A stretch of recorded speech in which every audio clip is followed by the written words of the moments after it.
Film की शुरुआत में हम एक कैदी को देखते हैं जिसे कुछ ब्रिटिश सैनिकों ने पकड़ा हुआ था। अंग्रेज उसे फांसी देने ले जा रहे थे और वो खुद को बचाने के लिए झटपटा रहा था। तभी वो वहाँ पे एक आदमी को देखता है और पूछता है कि तुम, जैसे कि वो उसे जानता था। और फिर वो अंग्रेज सैनिकों से खुद को छुड़ाकर भाग जाता है और वो आदमी भी वहाँ से गायब हो जाता है। ये आदमी भागते भागते एक कुटिया में पहुंच जाता है। वहाँ पे एक और कैदी बंधा हुआ था और वो तड़पते हुए पीने के लिए पानी मांग रहा था।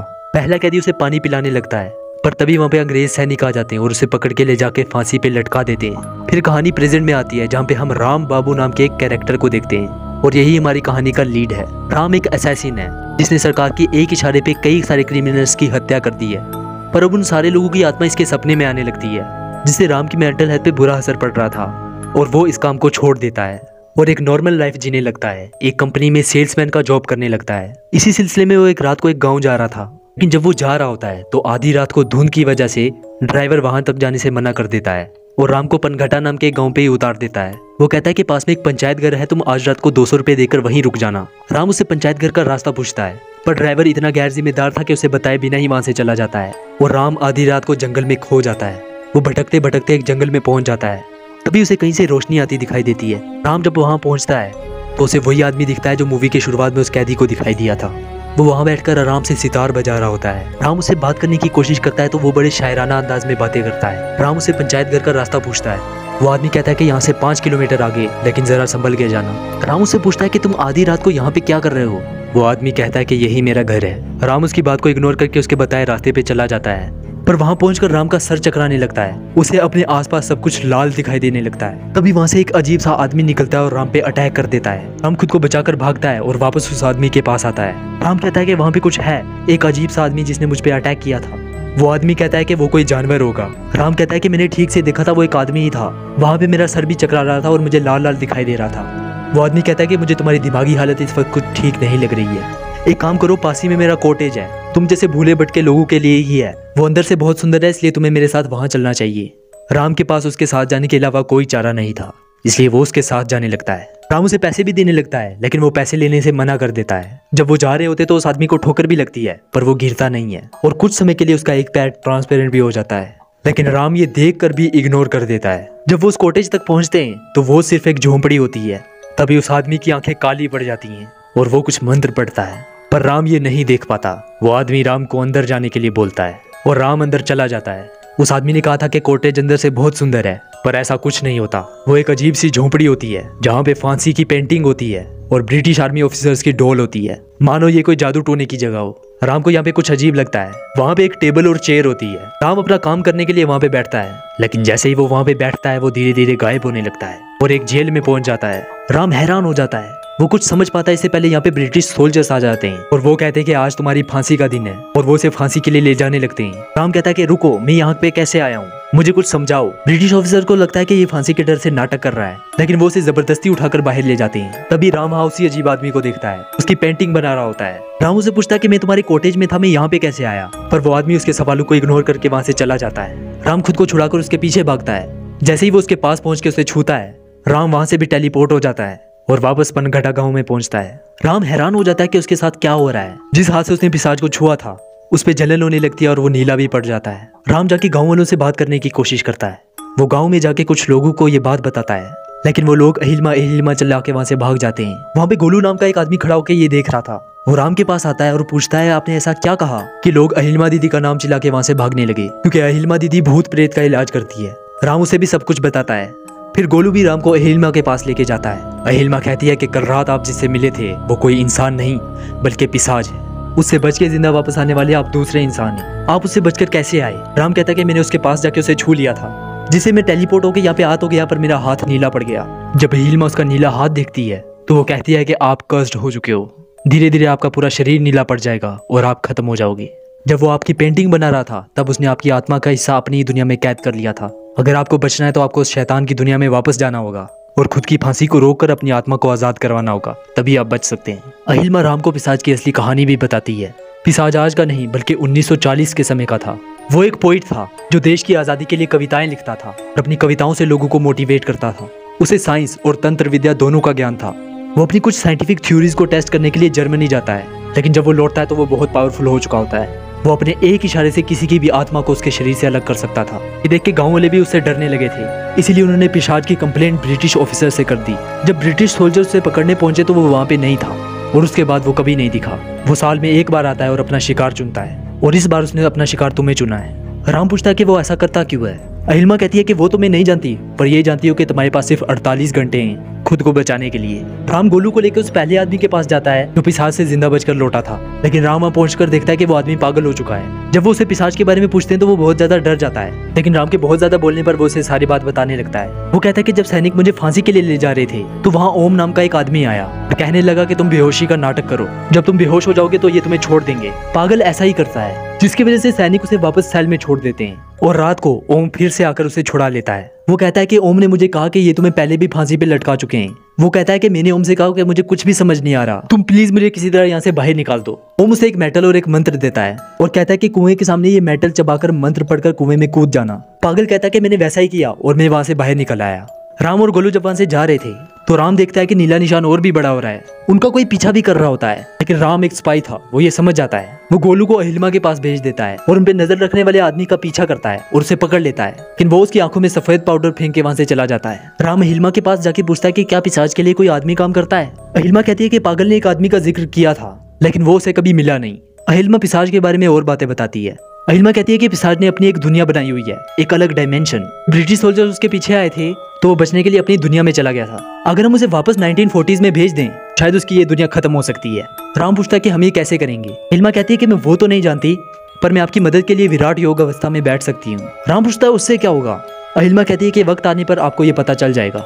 फिर हम डॉक्टर शेखावत को देखते हैं जो कि तांत्रिक विद्या और साइंस दोनों में माहिर थे और उन्होंने अपने सेल में एक पिशाच को भी पकड़ के रखा होता है। वो पिशाच एक आदमी को वश में करके उसकी बॉडी में रह रहा होता है। पिशाच कहता है कि मुझे जाने दो वरना मैं इसकी बॉडी का सारा खून पी जाऊंगा, लेकिन डॉक्टर शेखावत बिल्कुल भी नहीं डरते। वो उसे पीने के लिए एक दवाई देते हैं। तभी उनके पास राम का कॉल आता है और राम उन्हें सारी बात बता देता है। डॉक्टर शेखावत कहते हैं कि वो पिशाच साइंस और तांत्रिक विद्या दोनों में माहिर है। अगर उसने अपनी एक अलग दुनिया बनाई है तो उसने इलेक्ट्रोमैग्नेटिक फील्ड्स का यूज किया होगा, जिसकी वजह से उस दुनिया में रहने वाले लोग हर 24 घंटे में अपनी यादाश्त खो देते हैं। यही वजह होती है कि पिशाच की दुनिया में जो ब्रिटिश सैनिक होते हैं वो सेल में मिले किसी भी आदमी को पकड़ के फांसी पे लगाने लगते हैं। ये पिशाच उन्हें 1940 से उठा के लाया था, जहाँ पे उनका रोज का काम यही था। और क्योंकि उनकी यादाश्त 24 घंटे में रीसेट हो जाती है, इसलिए उन्हें नहीं पता होता कि जिसे वो फांसी पे चढ़ा रहे हैं वो असली आदमी नहीं है। डॉक्टर शेखावत राम को समझाते हैं कि इलेक्ट्रोमैग्नेटिक फील्ड से बचने के लिए तुम्हें कॉपर यूज करना होगा। तुम कॉपर को अपनी शील्ड बना सकते हो और ये एक साइंटिफिक फैक्ट है कि कॉपर की फिजिकल प्रॉपर्टी इलेक्ट्रोमैग्नेटिक फील्ड्स की प्रॉपर्टीज को काटती है। इसलिए पागल भी कुएं में कॉपर का मेडल लेके कूदता था।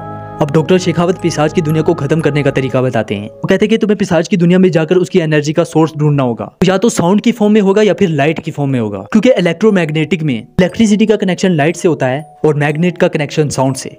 इसलिए जब राम ने पिशाच के डायमेंशन में एंटर किया था, पहले दूर से उसे रोशनी दिखी थी और फिर वीणा की आवाज आई थी। राम कहता है कि मैं पिशाच से बचूंगा कैसे, वो तो मुझे देखते ही मार देगा, क्योंकि पिशाच एक सुपर ह्यूमन लेवल पे पहुंच चुका है। वो बहुत ज्यादा पावरफुल है और मैं उसका सामना नहीं कर सकता।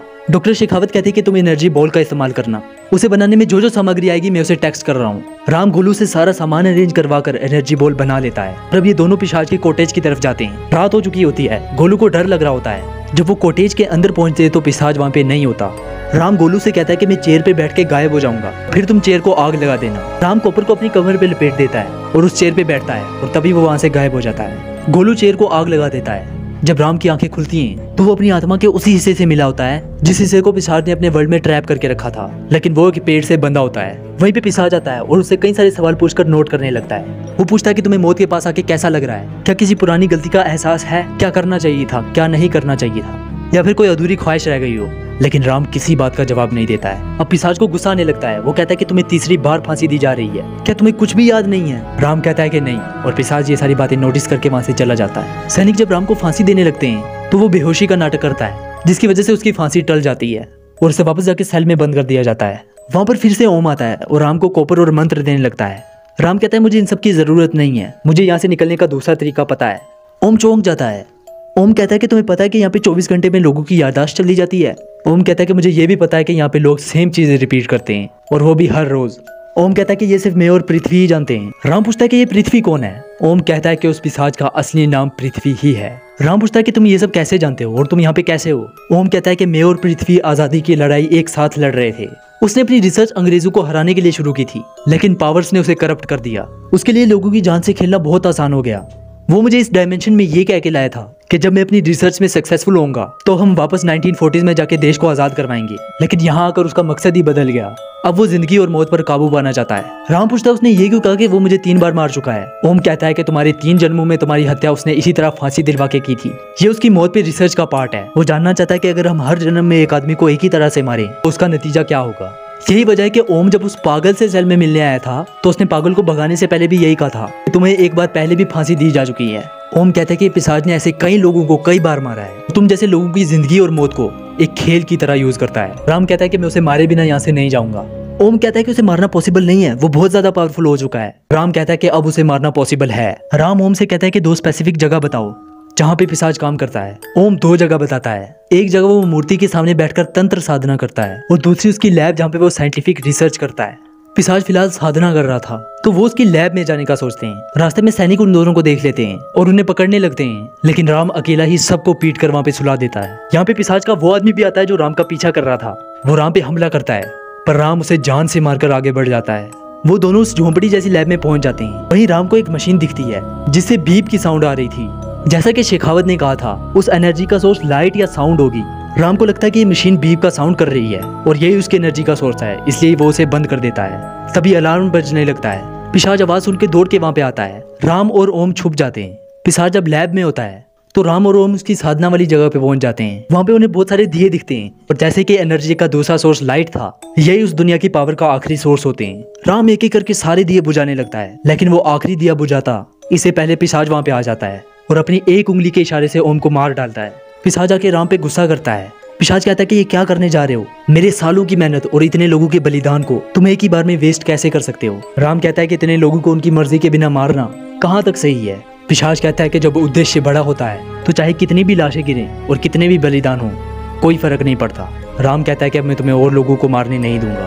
पिशाच कहता है कि अब तुम फांसी से नहीं बल्कि मुझसे ही मर जाओगे। राम एक लकड़ी उठा के उस पर हमला करने की कोशिश करता है, लेकिन पिशाच उसे बिना छुए ही दूर फेंक देता है। पिशाच अपनी पावर का इस्तेमाल करता है। राम के सर में दर्द होने लगता है और वो साइड पे जाकर गिर जाता है। राम अपना एनर्जी बॉल निकालता है और पिशाच की तरफ फेंक देता है। वो किसी स्मोक ग्रेनेड की तरह काम करता है। पिशाच धुएं से गिर जाता है पर एनर्जी बॉल का उस पर कोई असर नहीं होता। वो राम को हवा में उठा लेता है, लेकिन दूसरी तरफ अहिल्मा भी तपस्या कर रही थी। वो भी एक एनर्जी बॉल बना रही थी और राम के जरिए वो एनर्जी बॉल वो पिशाच तक पहुंचा देती है और पिशाच की पावर्स काम करना बंद कर देती हैं। क्योंकि एनर्जी बॉल वेस्ट नहीं हुआ था, उसने पिशाच की साइंटिफिक शक्तियों को खत्म किया था और अहिल्मा के इस बॉल ने पिशाच की तांत्रिक शक्तियों को खत्म कर दिया। पिशाच कुछ समय के लिए साधारण आदमी बन जाता है और राम उसे जाके पीटना शुरू करता है। राम आखिरी दिए की तरफ भागता है और आखिरी दिया बुझा देता है, जिसके बाद राम वापस उसी कॉटेज में आ जाता है और उसकी बाजू का नीला निशान भी खत्म हो जाता है। राम जाके गोलू से मिलता है। गोलू कहता है कि आपने कुर्सी क्यों जलाई। राम कहता है कि कुर्सी ट्रांसपोर्ट का मेन मीडियम थी, अब पिशाच उस दुनिया से इस दुनिया में नहीं आ सकता।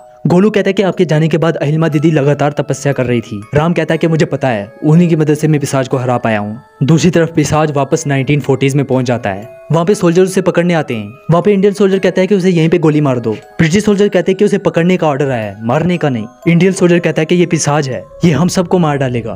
पिशाच कहता है कि हाँ मैं पिशाच हूँ, और वो बिना छुए एक ही झटके में सबको मार देता है। यानी पिशाच की पावर पहले से भी ज्यादा बढ़ चुकी थी और वो यहाँ पे हंसने लगता है। दूसरी तरफ डॉक्टर शेखावत को अपनी रिसर्च में कुछ गड़बड़ दिखती है।